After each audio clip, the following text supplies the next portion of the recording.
Voltamos com o terceiro e último bloco do Gente em Destaque, hoje com a Sara Medeiros. Bom, Sara, a gente estava falando aqui no intervalo, né, dos berros dos treinadores, das orientações. Como é que é para você durante uma prova? Você consegue se desligar do que está acontecendo fora quando você está disputando uma prova? Ou, por exemplo, se o seu marido, que é o seu técnico, grita com você, você consegue escutar? Como é que você trabalha isso na hora da prova? Então, no momento da prova, a gente, obviamente, anteriormente ao início, você tem a sua fase de aquecimento, tudo, e daí você já começa, eu pelo menos já começo a concentração daquilo que eu preciso fazer durante a prova. Iniciou a prova, obviamente, ele está de fora e ele vai pegando as minhas parciais no cronômetro e vendo como é que está o meu tempo para ele poder projetar quanto que vai estar o meu quilômetro, quanto que eu vou estar, para ele poder projetar quanto que eu vou terminar a prova, a cada volta, a cada 200, a cada quilômetro, enfim. E durante essas projeções, ele vai me dando o retorno. E eu vou me concentrando, claro, nas voltas, né? Porque tem as contagens de voltas, ele vai contando, eu vou contando também. Tem os hábitos que vão contando, mas a gente tem que estar sempre de olho, sempre ligado. E também nos outros atletas, quem está na sua frente, quem está atrás de você, se você, né, consegue chegar no da frente, né, e para conseguir melhores colocações. E isso ele vai, na verdade a gente chama de cantar, né? Isso ele vai cantando para mim. E isso é uma coisa que a gente também tem que ir treinando. A gente se concentrar na prova e saber isolar a voz e aquilo que a pessoa, o seu técnico, está te dando de retorno. Porque não é só ele que está gritando ali, né? Não é só ele. Numa prova, se tiver, vamos supor, 20 meninas lá, na hora são 20 técnicos gritando, fora as torcidas de cada, quando é de cada cidade ou do estado, ou quando você está numa prova um brasileiro, né, o estado, quando você está numa prova internacional, o país, enfim, um monte de gente gritando, os técnicos gritando, então você tem que treinar, isolar aquela voz que você já é conhecida sua e captar aquilo que ele está te dando de retorno, que é para você poder dar esse feedback na pista.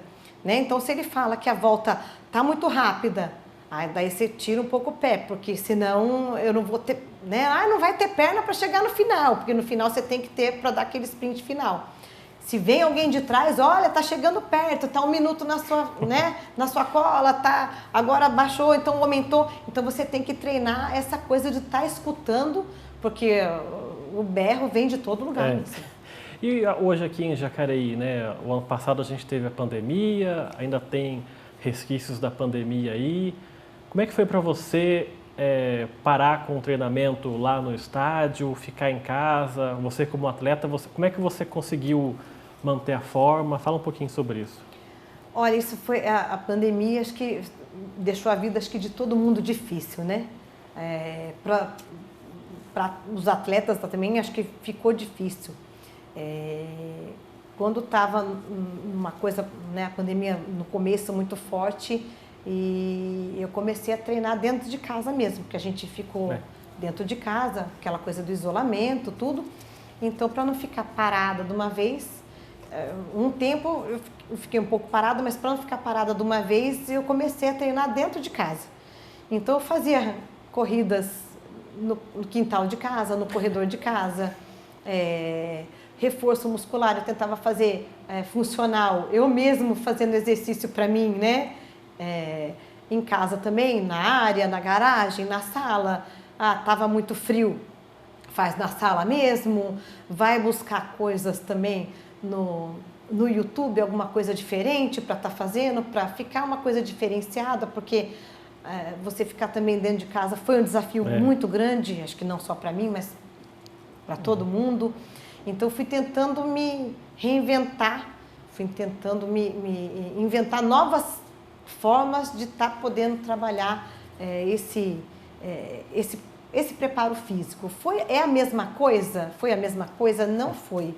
Né? Depois, a hora que foi ficando um pouco mais brando, eu voltei a fazer algumas corridas na rua utilizando a máscara. Também não é aquela coisa que a gente pode fazer, nossa, é recomendado? Não, porque você fica aspirando aquele ar que, obviamente, você está colocando para fora, é porque você tem que colocar para fora mesmo, né? Não é para você respirar novamente, mas foi o que deu para fazer, que nem, né, diz o ditado, é o que temos para hoje, né? Então tínhamos aquilo e foi daquele jeito mesmo. Comecei dentro de casa, quando pôde soltar um pouquinho, eu comecei a fazer um pouco de rua também, mas a parte de reforço foi só em casa. Eu demorei bem mais para voltar, por exemplo, para ambiente de academia. Eu tentei evitar o máximo possível. Porque também fica dentro de casa, você trancado ali fazendo aqueles movimentos, exercícios, tem uma hora que cansa, né? E estressa também, né? Não tem como você ficar ali o tempo todo se dedicando para uma coisa que você não sabe quando vai acabar, quando você vai poder sair. Na incerteza, né? Na incerteza. Naquela incerteza, mas realmente, no começo você até não, vou fazer aqui mesmo, né? Aí você vai, mas eu vou confessar para você que tinha dia que eu acordava de manhã e falava assim, eu não queria nem ver meu corredor de casa, não queria nem olhar para ele. Falei, não aguento mais correr no corredor, eu estava me sentindo igual aqueles ratinhos de laboratório, indo e voltando. E sobre alimentação, como é que você cuida da alimentação? Essa época da pandemia também, você continuou cuidando do mesmo jeito? Como é que você fez isso? Então, pandemia foi um terror também cuidar de fechar a boca, né? Porque se você fica em casa, você vai arrumar coisa para fazer. Você vai arrumar o que para fazer? Você vai arrumar uma receitinha diferente para você fazer, vai, né, se aventurar na cozinha. Você fica dentro de casa o dia inteiro, a geladeira olha você olha para a geladeira. E assim, mas eu tentei o máximo possível dar aquela segurada. Obviamente, fiquei do mesmo jeito como estava tava em treinamento intensivo e com provas, agenda lotada de provas. Não foi do mesmo jeito. Obviamente, dei as minhas escapadas, ganhei um pouco de peso também, mesmo porque o exercício que eu estava fazendo não estava condizente àquilo que eu já estava acostumada a fazer, no que diz respeito à intensidade, não foi a mesma coisa. Mas depois a gente, né, foi se ajeitando.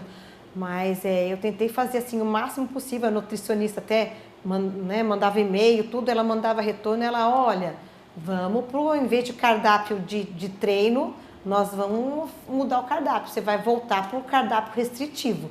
E ficar com o cardápio restritivo na pandemia é triste.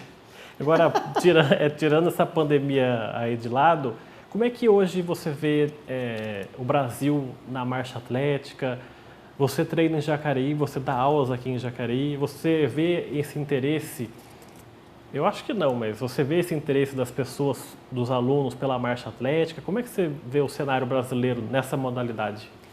Então, nós temos no cenário brasileiro, atleta de alto nível, nós temos aí Caio Bonfim, né, no masculino, e nós temos temos Cisiane, temos várias atletas aí, a Érica, que nos representou tão bem também, né? E os meninos também nos representaram bem na marcha. Isso no cenário estou falando em cenário nacional, né? Agora, no cenário, vamos dizer assim, regional, em cenário municipal, assim, né, das cidades, eu não vejo muito o interesse pela modalidade.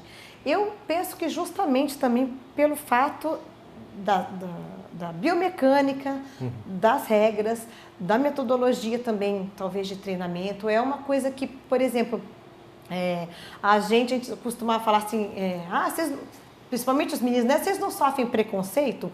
Porque, na verdade, o movimento da marcha parece realmente que você está desfilando, que você está rebolando. Então, quando você está fazendo um longo na rua, você vê que realmente as pessoas param, olham assim e pensam, nossa, o que será que é aquilo, né? E eu vejo assim, acho que até para os meninos, pelo menos o que o retorno que a gente tem deles, é pior, né? Para eles, mais para eles do que para nós. A gente tem que realmente se desvincular dessa coisa de estar prestando atenção no que a pessoa está achando, ou está pensando, ou vai falar, né? Porque senão você não treina mesmo. E isso, por exemplo, para a fase de crianças, as crianças até a gente consegue um pouco, mas pré-adolescente e adolescente já não vai ter, acho que essa coisa do, não quero nem saber o que o outro vai falar. Ele já vai prestar um pouco mais atenção naquilo que as pessoas estão dizendo. Já fica mais preocupado. O que o meu amigo vai falar? Exatamente. O que o meu amigo vai dizer? Você treina o quê? Eu treino marcha atlética. Porque eu já escutei várias vezes isso. Que prova você faz? Eu faço a prova de marcha atlética. É aquela que rebola? Então é mais ou menos isso. Então, eu vejo assim, houve um crescimento, sim, porque agora nós temos nomes aí que estão despontando no cenário internacional, né? Mas o crescimento está vindo, assim, lento. Mesmo porque feminino na Olimpíada, a marcha atlética é muito recente, né? Começou em 92 só na Olimpíada, né? Isso. E o masculino vem lá de 1900, a marcha atlética. É mais antigo, né? Mais tradicional. Inclusive né? Agora, há pouco tempo atrás, há uns anos atrás, pouquíssimo tempo atrás, veio os 50 quilômetros, era exclusivo para os homens, né? Para o masculino. E agora tem provas de 50 quilômetros para o feminino também. Você nunca chegou perto de disputar uma Olimpíada? Não, eu participei da prova teste, né? Da Olimpíada do Rio. Eu fui para a prova teste, fiz a prova, mas não consegui terminar a prova teste, foram 20 quilômetros. Na verdade, eu fui desclassificada no 17º quilômetro, se não me engano. Faltava já no final, já? Só no finalzinho. E acabou que não consegui terminar. E, na verdade, nessa prova, eu estava querendo um índice para o Troféu Brasil. Porque o índice realmente da marcha, dos 20 quilômetros de marcha, é um índice bem baixo. Então, é um treinamento bem mais rigoroso, bem mais específico. E agora, ao longo desse tempo, quando você vem disputando vários campeonatos, né, dedica, acho que quase 10 anos, ou pouco mais de 10 anos para a marcha atlética, você pensa em aposentadoria? Como é que você vê o tempo para frente? Você analisa isso? Então, a gente sempre, assim, os anos vão passando, você vai analisando sempre o seu potencial e o que você tem ainda a oferecer, né? A ganhar com isso. O que o seu corpo também, você tem que escutar o seu corpo também, porque a cada ano que passa, não é só a gente envelhece, mas o corpo vem envelhecendo também, né? A cabeça pensa uma coisa, mas o corpo não executa mais. A cabeça às vezes quer ir, nossa, eu vou até o final, e às vezes o corpo, né? Ele tem a ação do tempo também, ele vai ter essa cobrança também, vai ter esse retorno. Mas, assim, por enquanto não penso em aposentadoria, porque quando a gente participa até das provas da categoria Master, a gente vê aí atletas de 80, 85, 90. Então, óbvio, tudo, claro, dentro dos seus limites, né? Porque nós vamos envelhecendo, a musculatura vai envelhecendo, as articulações vão envelhecendo. Então, dentro dos seus limites, a gente vê que tem essa competição tem uma vida longa, claro, nas suas devidas adaptações, né? Tanto de treinamento quanto de resultado. Obviamente, eu não vou falar para você que eu vou chegar. O meu melhor tempo foi em Budapeste, né? Foi 16h48 nos 3.000, 16h48. E não vou falar que eu vou repetir esse 16h48 até os 80 anos, que eu não vou conseguir. Mas eu vou tentar, obviamente, dentro do que eu conseguir, a minha musculatura, a minha articulação, o meu coração, deixar, eu vou tentar fazer o meu melhor para cada faixa etária que eu tiver, cada categoria que eu for subindo de agora para diante. Mas se fosse hoje, por exemplo, você fosse parar hoje, você estaria preparada psicologicamente para parar de competir, da marcha atlética, abandonar a modalidade ou não? Eu acho que eu não estaria preparada para parar, não. Porque, quando eu tive que dar uma parada por conta do início da pandemia, que fiquei um tempo parada, aquilo mexeu muito com a minha cabeça, assim, eu acho que como deve ter mexido com a cabeça de É. todo mundo, mas a nível de treinamento mexeu muito, muito comigo, assim, Foi um teste, né? Eu não vou conseguir mais fazer, eu não vou conseguir mais marchar, não vou conseguir mais dar minha corridinha, eu não vou conseguir mais fazer minha atividade, isso realmente mexeu muito. Então, assim, por enquanto, não penso nisso não. Tá certo, Sara. Quero agradecer a sua presença aqui no nosso programa. Parabéns por esses anos todos que você representou não só o nome do Brasil, mas também o nome de Jacareí nas competições aí, o mundo afora. E obrigado por ter aceitado esse convite. Eu que agradeço o convite, muito obrigada. E eu espero ainda dar um pouco mais de alegria aí, não só para Jacareí, mas para o Brasil também.